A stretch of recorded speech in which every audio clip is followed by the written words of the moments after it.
Дмитрий Алиев стал третьим по итогам короткой программы турнира по фигурному катанию «Ломбардия» в итальянском Бергамо. Лучший результат показал японец Сумауна, а на второй позиции закрепился еще один россиянин Андрей Лазукин. Напомним, короткую программу в тени с его питерским тренером Евгением Рукавицыным готовили самостоятельно.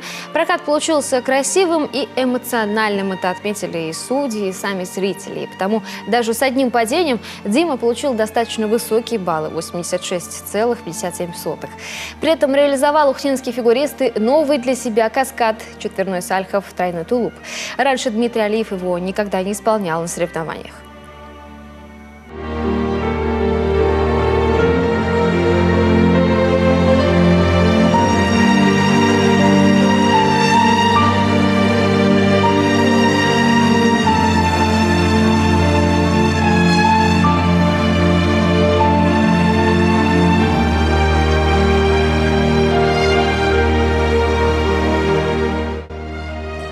Отметим, это первые соревнования в новом сезоне и новом олимпийском цикле. Произвольную программу мужчины-фигуристы будут катать в субботу. Алиев выступит под номером 13. Начало проката в 14:00. Трансляция ведется и в сети интернет. Не пропустите.